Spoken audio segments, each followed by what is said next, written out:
우리가 느헤미야 말씀은 예전에도 한번 살펴본 적이 있지만 오늘 본문의 말씀을 한 번 더 우리가 집중해서 한번 살펴보기를 원합니다. 바벨론 포로에서 귀환한 느헤미야 이스라엘 백성들, 그 이전에도 스룹바벨도 그랬고요, 에스라도 마찬가지지만 오늘 이 느헤미야와 이스라엘 백성들이 이 바벨론 포로에서 귀환한 이후에 성벽 재건을 위해서 무던히도 애를 많이 썼습니다만 많은 방해가 있었죠. 우리가 이후의 말씀들을 계속해서 이제 보겠지만 느헤미야가 많은 이방인들과 또 사마리아 방백들로 인하여서 이 공사가 재건하는 데 있어서 많은 제약을 받습니다. 그들의 요구가 느헤미야가 관철이 안 되니까 오히려 느헤미야를 성 밖으로 유인을 해서 그를 암살하려고까지도 했었던 것이죠. 그 이야기는 뒤에서 우리가 말씀을 살펴보기를 원합니다. 근데 그의 형제 중 하나니라는 사람이 보니까 예루살렘을 오늘 보니까 다녀온 이야기를 하게 되죠. 그리고 그 사실에 대해서 물어보게 됩니다. 그 사실을 또 이야기를 듣게 되죠. 그 당시에 이 느헤미야가 이 예루살렘에 대한 관심을 많이 가지고 있었음을 나타내는 말씀이라고 할 수 있습니다. 아마 하나니가 이렇게 예루살렘까지 다녀올 수 있었던 것을 보면 그는 아마 자유로운 몸으로 크게 매이지 않는 그런 사람이었지 않았을까라고 생각을 해봅니다. 오늘 그가 이런 어떤 어려운 환경 가운데에서도 계속해서 이런 성벽 재건을 하게 된 가장 근본적인 그 이유가 어디에 있는가? 그것은 자기 나라를 향한 간절한 소망이 있었기 때문이죠. 그렇기 때문에 그가 하나님에게 예루살렘에 있었던 이야기를 듣게 되는데 보니까 성벽들은 다 무너지고 성문은 불타서 이미 회파돼서 전혀 공사가 이루어지지 않은 그런 상황이었습니다. 그리고 그 당시에 바벨론 포로로 끌려갈 당시에 많은 이스라엘 백성들이 그 성읍에 남겨져 있었는데 대부분의 이 사람들은 어떻게 보면 그 바벨론 포로로 끌려간 사람들은 대부분이 그래도 지식인층이고 귀족들이었고 뭔가 유능한 사람들이 대부분이었지만 남겨진 사람들은 대부분 어렵게 살아야 되는 농부와 같은 그런 사람들만 남겨진 상태였던 것이죠. 그리고 아주 오랜 동안 그들이 그런 예루살렘 성에서 많은 이방인들로 이방 민족들로 인하여서 어려움을 당할 수밖에 없었습니다. 오늘 우리가 이 본문을 통해서 알 수 있게 하는 것이 있습니다. 그것은 느헤미야라는 이 한 사람이 하나님 앞에 믿음으로 살아간 사람이라는 것이죠. 특히 그가 탁월한 지도자이기 전에 그가 어떤 사람이었는가? 그는 하나님 앞에 엎드려 기도하는 자였다라고 성경은 계속해서 말씀하고 있습니다. 그래서 느헤미야 전체가 이 13장으로 구성이 되어 있는데 이 기도에 관한 내용이 무려 12장 안에 12번이나 등장하는 것을 알 수 있죠. 그래서 느헤미야는 하나의 큰 역사서와 같이 우리에게 들려줄 수 있지만 그러나 오늘 본문의 내용을 계속해서 살펴보면 이 느헤미야서는 기도로 시작해서 기도로 끝나는 말씀이다 라는 것을 알 수 있게 합니다. 당시에 느헤미야는 어떤 사람인가? 그 당시에 세계를 호령하는 이 페르시아 제국의 왕의 술 맡은 관원이었습니다. 그렇기 때문에 왕의 두터운 신임을 받을 정도로 세상적으로 보면 성공한 사람이었다는 것이죠. 왜냐하면 당시에 이 술 맡은 관원장이라는 것은 이 술이라는 것은 지금의 식수와 같은 개념이었기 때문에 모든 음식이나 평사의 음료를 이 술로 대신을 했던 것입니다. 그러다 보니까 이 술에 왕을 암살하려고 하는 일들이 비일비재하게 일어나게 되죠. 그래서 그 술을 맡아서 왕에게 드려지는 것은 이 술 맡은 관원장이 먼저 그 술을 늘 이렇게 말하자면은 접해야 되고 그것이 전혀 문제가 없을 때 왕에게 드리는 그 역할을 했던 사람이 바로 술 맡은 관원장입니다. 근데 이 술 맡은 관원장이 단지 술만 이렇게 확인해서 올리는 사람이냐? 그게 아니라는 것이죠. 왕과 독대하고 독대해서 서로 술을 마시면서 나라의 정치를 또 그것을 나누는, 오늘날에 말하자면 비서실장과 같은 그런 역할을 하는 사람이 바로 술 맡은 관원장입니다. 그런데 어느 날 느헤미야는요, 오늘 하나님으로부터 이 예루살렘의 형편을 물어보게 되었고 그 형편을 알게 된 것입니다. 그래서 지금 남아있는 그 이스라엘 백성들이 큰 수모와 어려움을 당하고 있다라는 이야기를 듣고 그가 하나님 앞에 기도하기 시작을 하죠. 오늘 기도할 때에 앉아서 울고 수일 동안 슬퍼하며 하나님 앞에 금식하여 기도했다. 아주 기도를 구체적으로 설명하고 있습니다. 이 말을 듣고 앉았다. 그러니까 너무나 낙심이 큰 거예요. 그러면서 그 이야기를 듣고 가만히 있을 수 없었던 것이죠. 울면서 수일 동안 슬퍼했다. 수일 동안 슬퍼했다는 것은 계속해서 눈물을 흘리며 자신의 고국인, 그렇다고 해서 느헤미야가 예루살렘에서 태어난 사람도 아니죠. 그런 바벨론에서 태어난 사람입니다. 그럼에도 불구하고 수일 동안 슬퍼하며 하나님 앞에 금식하면서 기도하기 시작했다라고 지금 말합니다. 그러면서 그가 뭐라고 기도하냐? 6절 말씀해 보니까 이렇게 얘기합니다. 6절에 이제는 종이 주의 종들인 이스라엘 자손을 위하여 주야로 기도하오며 우리 이스라엘 자손이 주께 범죄한 죄들을 자복하오니 주는 귀를 기울이시며 눈을 여시사 종의 기도를 들으시옵소서. 나와 내 아버지의 집이 범죄하여. 근데 오늘 이 말씀에서 자세히 보시면은 맨 뒤에 어떤 말씀이 있냐면 이 모든 것이 자신들의 조상의 죄 때문이라고 말하지 않고 오늘 말씀 그 자세히 보면 나와 내 아버지의 집이 범죄했습니다.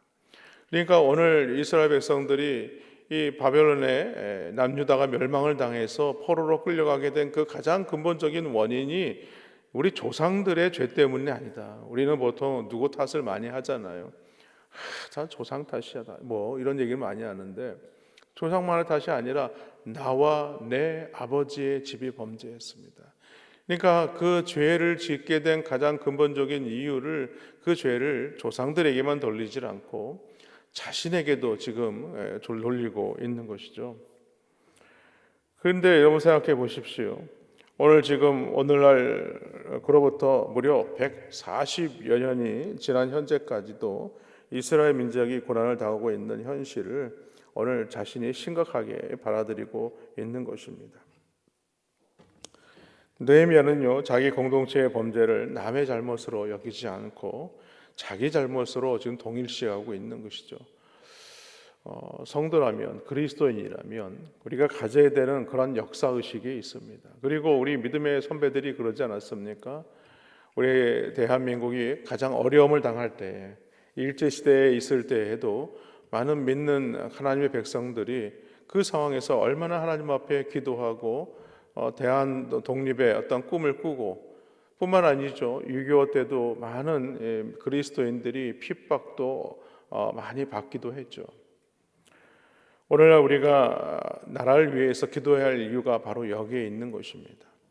나라의 가장 근본적인 문제가 무엇인지, 오늘날 대한민국이 당하고 있는 어려움이 무엇인지, 또 위정자들을 위해서 우리가 기도하는 일을 놓치지 말아야 되고, 우리가 기도원에 올라가서 나라와 민족을 위해서 기도하는 일이 얼마나 많았습니까? 그런데 이제는 이야기를 들어보면 기도원에 기도하러 오는 사람도 극소수이고 나라 민족을 위해서 기도하는 일들도 그렇게 많이 없다고 하더라고요. 그러므로 우리는 오늘 이 느헤미야의 모습을 보면서 오늘 자기의 나라의 잘못을 자기 잘못으로 여기는 거예요. 그건 누구 탓으로만 여기지 말고 누구에게 잘못이 있다고만 지적하는 것이 아니라 그것은 나에게도 잘못이 있다. 나에게도 이 잘못이 있기 때문에 그것을 자기의 죄에 대해서 동일시하고 그것을 위하여서 우리가 함께 기도하는 자가 되어야 한다라는 것입니다. 그렇게 느헤미야는요, 하나님께 기도하기 시작했습니다. 그리고 오늘 11절에서 이렇게 말하고 있죠. 주여 구하오니 귀를 기울이사 종의 기도와 주의 이름을 경외하기를 기뻐하는 종들의 기도를 들으시고, 오늘 종이 형통하여 이 사람들 앞에서 은혜를 입게 하옵소서 하였나니 그때에 내가 왕의 술관원이 되었느니라. 그러니까 하나님께서 이 느헤미야의 기도를 들으시고 그 기도를 이루시기 위해서 그가 어떤 역할을 해야 될까? 왜냐하면 지금 이 느헤미야가 가장 지금 이 아닥사스다 왕에게 가서 자신의 어떤 그 이야기를 할 수 있는 그 위치에까지 올라가려면 이 술 맡은 관원이 되어야 한다는 것이죠. 그것에 대해서 하나님께서 그 길을 열어가시고 있는 것을 알 수가 있습니다. 사실 아닥사스다 왕의 마음을 움직이는 일에는요, 여러 장애물이 있었습니다. 왜냐하면 아닥사스다 왕은요, 예전에 예루살렘 성이 건축하는 것을 못마땅하게 여겼기 때문이죠. 우리가 에스라서 말씀을 보았지만 에스라 4장에 보면 이 어느 날 아닥사스다 왕에게 이 고발장이 도착하게 됩니다. 이 고발장을 누가 썼느냐? 이 사마리아 방백들이 이 예루살렘 성을 준공하지 못하도록 고발장을 쓴 거죠. 그래서 아닥사스다 왕이 그 고발장을 받아 보니까 이 예루살렘 성을 건축하면 또 옛날처럼 자신들에게 대적하게 되지 않을까라는 그런 내용의 글을 썼던 것입니다. 그래서 아닥사스다 왕이 조서를 내려서 그 공사를 그치게 한 적이 있었습니다. 그래서 한동안 그 성을 건축하지 못하게 되었다는 것이죠. 그러나 느헤미야는요, 오늘 하나님께서 이 아닥사스다 왕의 마음을 변화시킬 것을 그는 믿었습니다. 그리고 그가 오늘 슬피 울며 기도하기 시작한 지 4개월이 지났을 때였죠. 우리가 성경을 보면 4개월이다. 그렇게 길지 않았네. 이렇게 생각이 들 수도 있습니다. 여러분, 독수리 기도회 20일을 하면서 한 번도 안 빠지고 나오신 분들은 대단하신 분들이라고 생각이 들어요. 그런데 무려 4개월 동안이나 뭔가 한 가지 목표를 가지고 하나님 앞에 기도했다는 것은 쉬운 일이 아니죠. 그게 4개월이 되리라고 생각은 했겠습니까? 아마 느헤미야는요, 자신이 기도한 제목들이 계속해서 응답될 때까지 계속해서 기도했을 것입니다. 그런데 성경은 4개월이 만에 하나님께서 응답하시는 장면으로 오늘 말씀하고 있습니다. 오늘 1장 1절에 보면요, 아닥사스다 왕 제20년 기슬르월이라고 합니다. 이 기슬르월이라는 것은요, 12월 달을 말합니다. 12월 달. 그런데 느헤미야 나중에 2장 1절 말씀을 보면 거기에 아닥사스다 왕 제20년 니산월이라고 되고 있죠.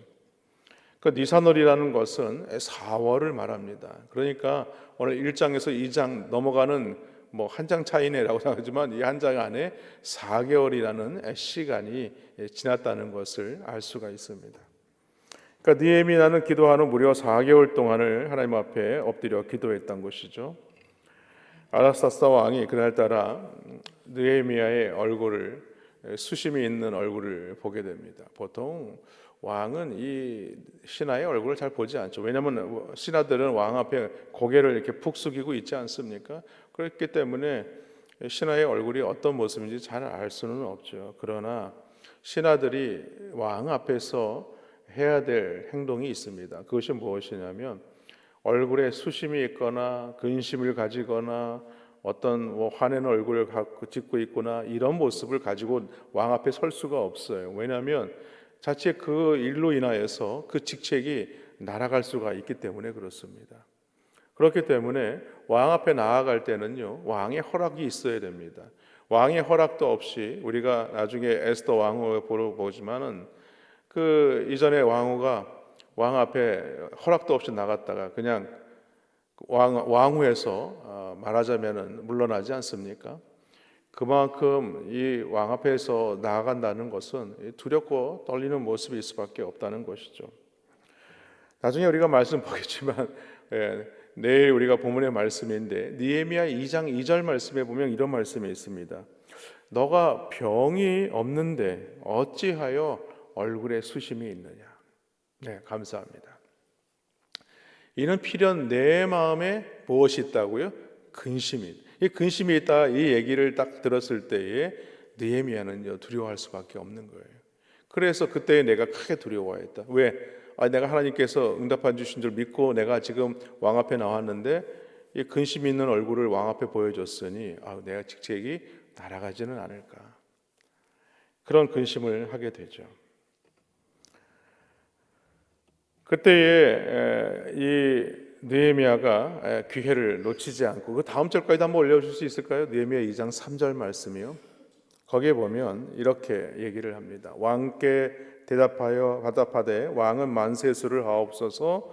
내 조상들의 묘실이 있는 성읍이 이제까지 황폐하고 성문이 불탔사오니 내가 어찌 얼굴에 수심이 없사오리이까. 이때는 기회다 하고 얘기를, 왜냐면 왕이 묻지도 않은 얘기를 할 수가 없거든요. 그러니까 왕이 물었으니까 물은 이야기에 대답은 해야 되잖아요. 그래서 이때다 싶어서 얘기를 탁 던지게 된 것이죠. 그런데요, 그 다음 절인 2장 4절 말씀 한 번 더 넣어주실 수 있을까요? 네. 2장 4절 말씀에 보면, 오늘 지금 제가 미리 말씀을 안 드렸거든요. 본문이 아니어서. 그 2장 4절에 보면 어떤 말씀이 있냐면, 감사합니다. 여기 보면 왕이 내게 이르시되 그러면 너가 무엇을 원하느냐. 왕이 이제는 물어보기도 했지만은 그러면 너가 지금 원하는 게 뭐냐? 이 얘기는 뭐예요? 사실 왕이 이렇게 이야기를 던졌다는 것은 그냥 아무 의미 없이 던진 게 아닙니다. 그러면 내가 너를 그럼 어떻게 하면 도와줄 수 있겠느냐? 이렇게 물어보는 거예요. 그래서 그때 하기로 어떻게 했다고요? 내가 곧 하늘의 하나님께 묵도했다. 그때 느헤미야의 마음에 어떤 마음이 들었을까요? 하나님 감사합니다. 묵도했다고 해서 거기서 무릎을 꿇고 눈을 지그시 감고 고개를 숙이고 기도했느냐? 그게 아니죠. 마음으로 그 순간에 왕 앞에서 하나님 감사합니다. 하나님의 응답이 이루어졌습니다. 그리고 나서는 느헤미야가 제3차 포로기한 때 총독으로 이스라엘 백성들을 데리고 예루살렘으로 오게 됩니다.